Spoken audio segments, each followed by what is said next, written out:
Hello साथियों, आप सभी का स्वागत है आपके अपने YouTube channel MKS teaching point में। बात करेंगे छत्तीसगढ़ बीएड वर्सेस डीएड मुद्दे के परिपेक्ष में। निवेदन करेंगे वीडियो को अंत तक जरूर देखें, वीडियो को शेयर करें जिससे वीडियो में दी गई महत्वपूर्ण इन्फॉर्मेशन सभी तक पहुंच सके। अगर आप चैनल पर पहली बार विजिट कर रहे हैं तो कृपया चैनल को सब्सक्राइब करके बेल आइकन जरूर प्रेस कर लें। बात कर ले साथियों, हाई कोर्ट डबल बेंच का 2 अप्रैल 2024 का वो महत्वपूर्ण फैसला, जिस फैसले में सिलेक्शन लिस्ट को रीअरेंज करने का आदेश दिया गया और चयनित बीएड अभ्यर्थियों को बाहर करते हुए डीएड अभ्यर्थियों को नियुक्ति प्रदान की जाए, इसके लिए 6 सप्ताह का समय दिया गया। हालांकि उस फैसले को सुप्रीम कोर्ट में चैलेंज किया गया और सुप्रीम कोर्ट में एक महत्वपूर्ण सुनवाई के बाद finally high court double bench के फैसले को ही बरकरार रखा गया। उसके बाद डीएड अभ्यर्थियों का विशेष प्रयास रहा कि उनको जल्द से जल्द नियुक्ति मिल सके, सिलेक्शन लिस्ट को रीअरेंज किया जाए, लेकिन इसके लिए उन्होंने प्रयास किया और फाइनली उनके माध्यम से जो कोर्ट ऑफ कंटेम्प्ट की याचिका फाइल की गई उस पर 6 नवंबर 2024 को एक महत्वपूर्ण आदेश आया, जिस आदेश को लेकर के आप सभी को बेसब्री से इंतजार था। स्पेशली डीएड अभ्यर्थियों को उस आदेश के परिप्रेक्ष्य में फिर से जब सुनवाई 28 नवंबर को हुई तो एक और महत्वपूर्ण आदेश आ गया। अगर कहें तो जो आपकी रीअरेंज करते हुए सिलेक्शन लिस्ट जारी करने का आदेश दिया गया, उस परिप्रेक्ष्य में कहीं ना कहीं अंतिम अवसर प्रदान किया गया।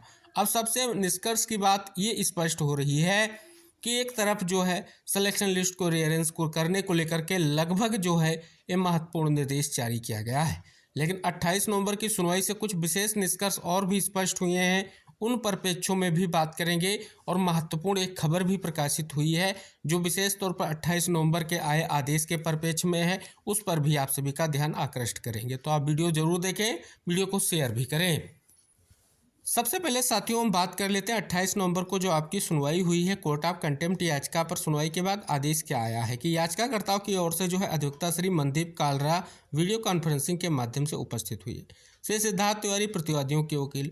सुनवाई की अंतिम तिथि यानी 6/11/2024 को प्रतिवादियों को माननीय डिवीजन बेंच के निर्देशानुसार सहायक शिक्षक डीएड श्रेणी के रूप में नियुक्त किए जाने वाले उम्मीदवारों की सूची दाखिल करने का निर्देश दिया गया था।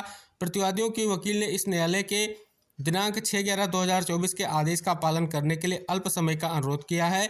अंतिम अवसर के रूप में प्रतिवादियों के वकील को दिनांक 6/11/2024 के आदेश के अनुपालन के लिए 1 सप्ताह का अतिरिक्त समय दिया जाता है। इस मामले में जो अब सुनवाई होगी वो 10 दिसंबर को होगी। अब बात कर लेते हैं जो महत्वपूर्ण आदेश 6/11/2024 को आया उसके परिप्रेक्ष्य में, क्योंकि इसी आदेश के कंप्लायंस को लेकर के कोर्ट ने सख्त निर्देश दिए हैं।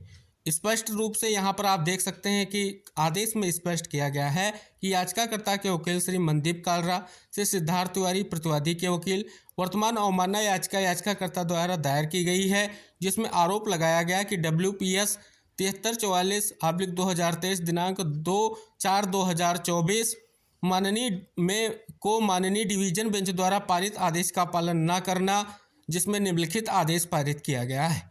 आदेश के 39 नंबर पैरा का उल्लेख किया गया है, जिसके बारे में हमने आपको पूरी तरीके से इंगित कराया है कि यहाँ पर देख सकते हैं 6 सप्ताह का समय दिया गया और साथ ही जो भर्ती विज्ञापन 4/5/2023 को आया उसमें जो बीएड अभ्यर्थियों को योग्यता रखने वाले उम्मीदवार को सहायक अध्यापक के पद के लिए चयन प्रक्रिया में भाग लेने की अनुमति देता को अवैध और रद्द घोषित किया जाता है।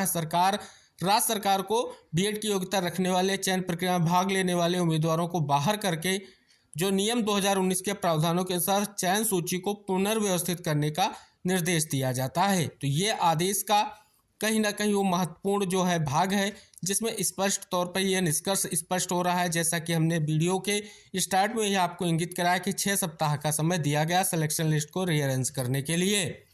आगे इंगित कराया गया इस आदेश को माननीय सर्वोच्च न्यायालय के समक्ष चुनौती दी गई, जहां SLP खारिज कर दी गई। इसलिए गैर अनुपालन का आरोप लगाते हुए माननीय खंडपीठ के आदेश के आलोक में वर्तमान अवमानना याचिका दायर किया गया। याचिकाकर्ता के विद्वान अधिवक्ता ने प्रस्तुत किया कि कक्षा 1 से 5 तक के लिए सहायक अध्यापक के पद पर 2897 बीएड अभ्यर्थियों की नियुक्ति की गई है। माननीय खंडपीठ ने बीएड धारकों को छोड़कर चयन सूची को पुनर्व्यवस्थित करने का निर्देश दिया है।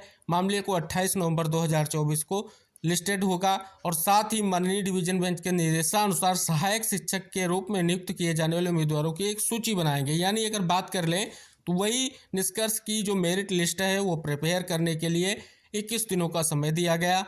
लेकिन अब जब सुनवाई हुई तो मेरिट लिस्ट के परिप्रेक्ष्य में क्या निष्कर्ष आया वो भी हमने आपको पहले भी इंगित कराया, फिर से इंगित कराएंगे और साथ ही एक और निष्कर्ष स्पष्ट हुआ उसके बारे में भी बताया, यानी रिव्यू और साथ ही जो क्वालिफाइड कैंडिडेट हैं उनकी लिस्ट को लेकर के कोर्ट को इंगित कराया।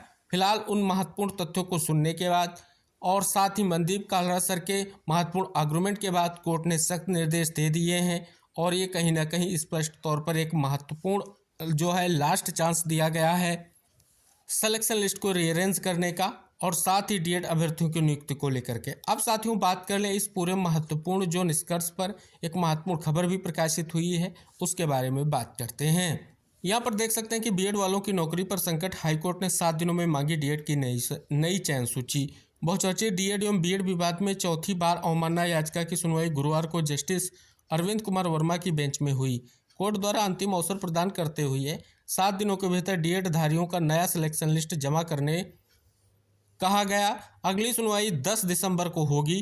कोर्ट की इस सख्ती के बाद अब यह लगभग तय माना जा रहा है कि 3000 के करीब बीएड डिग्रीधारियों की नौकरी चली जाएगी। हालांकि बीएड वालों ने सरकार से इस बारे में गुहार लगाते हुए किसी और जगह समायोजित करने की मांग की है। या तो पिछली सुनवाई में शिक्षा विभाग के तमाम बड़े अधिकारियों को वीडियो कॉन्फ्रेंसिंग के माध्यम से हाई कोर्ट ने 21 दिनों के भीतर बीएड को बाहर करते हुए केवल डीएड का नया सिलेक्शन लिस्ट तैयार करके पेश करने को कहा गया था, लेकिन 21 दिन बीत जाने के बाद भी सरकार की ओर से किसी भी प्रकार का कोई लिस्ट जमा नहीं करने पर हाईकोर्ट ने कड़ी फटकार लगाई। सरकार की ओर से शुक्रवार को सुनवाई के दौरान कहा गया कि इस बारे में व्यापम को पत्र लिखा गया था, लेकिन वहीं से लिस्ट नहीं मिली है। सरकार की ओर से मामले में पुनर्विचार याचिका की बात भी की गई। हाईकोर्ट ने सभी कारणों को सुनने के बाद सरकार द्वारा पेश हुए वकील को फटकार लगाते हुए कहा कि केवल समय बर्बाद किया जा रहा है। कोर्ट ने अंतिम अवसर देते हुए 7 दिनों में लिस्ट को कोर्ट में पेश करने को कहा है। राज्य भर्ती नियम 2019 के तहत हुई नियुक्ति, ये स्पष्ट किया गया है कि जानकारों के मुताबिक कोर्ट ने इस आदेश का पालन तो सरकार को करना ही होगा, लेकिन सरकार कोर्ट में हलफनामा पेश कर सकती है। इसमें कहा जा सकता है कि नए नियमों से भर्ती भविष्य में की जाएगी और इसका ध्यान रखा जाएगा। अभी जिन लोगों की भर्ती हुई है उन्हें यथावत नौकरी पर रहने दिया जाए। नियमों की बात करें तो इनकी नियुक्ति राज्यपाल द्वारा अनुमोदित गजट छत्तीसगढ़ राज्य भर्ती नियम 2019 के तहत हुई है।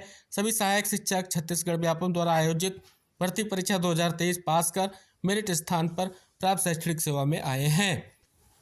इसके साथ ही भर्ती राज्य शासन के नियमों के अधीन हुई है। इन 2900 चयनित सहायक शिक्षकों में से लगभग 71% अभ्यर्थी जो एसटी और साथ ही एससी से आते हैं। साथ ही और एक निष्कर्ष स्पष्ट किया गया कि मेहनत से नियमतः नियुक्ति पाई दोष क्या। इस बारे में बीएड वालों ने सरकार से नौकरी बचाने की गुहार भी लगाई है। इनका कहना है कि पिछले 14 महीने से सेवारत बीएड प्रशिक्षित 2897 अभ्यर्थियों के भर्ती परीक्षा निर्देशों का पालन करते हुए अपनी मेहनत से नियमतः नियुक्ति पाई है। नियमों के अप्रत्याशित परिवर्तन की वजह से पद मुक्त कर दिया जाना न्याय संगत नहीं है। दरअसल बीएड अयोग्यताधारियों को सहायक शिक्षक पद के लिए न्यायालय ने अयोग्य माना। ऐसे में इनकी नौकरी संकट में। इनकी भर्ती लगभग 1 साल पहले की गई थी, लेकिन अब इन्हें नौकरी से निकाला जा रहा है। इस कारण उनके सामने आर्थिक तंगी की समस्या पैदा हो रही है। साथ ही स्पष्ट किया कि कई लोगों ने इस नौकरी में रहते हुए कहीं ना कहीं स्पष्ट तौर पर जो महत्वपूर्ण प्रभाव हैं उनको यहाँ पर इंगित कराया गया है। लेकिन यहाँ पर साथियों अगर हम बात कर लें तो फिलहाल कोर्ट का जो निर्देश है, अगर उस निर्देश का आप अवलोकन करेंगे तो सुप्रीम कोर्ट का जो फैसला है उस पर पेज में कहीं ना कहीं स्पष्ट तौर पर निष्कर्ष यही है कि सिलेक्शन लिस्ट को रीअरेंज किया जाए, डीएड अभ्यर्थियों का चयन सुनिश्चित किया जाए। तो साथियों यहाँ पर आप देख रहे हैं कि स्पष्ट तौर पर जो आदेश दिया गया है कोर्ट ऑफ कंटेम्प्ट याचिका में वो यही है कि जो सिलेक्शन लिस्ट है उसे रीअरेंज करते हुए जल्द से जल्द जो है जो नई चयन सूची है उसको कोर्ट के समक्ष लाया जाए। दूसरी तरफ अगर बात कर ले चयनित बीएड के परिप्रेक्ष्य में तो कहीं ना कहीं कोर्ट को इंगित कराया गया है कि जो रिव्यू पिटीशन है वो फाइल की गई है, यानी सुप्रीम कोर्ट का जो फैसला है उसके परिप्रेक्ष्य में रिव्यू पिटीशन फाइल की गई है।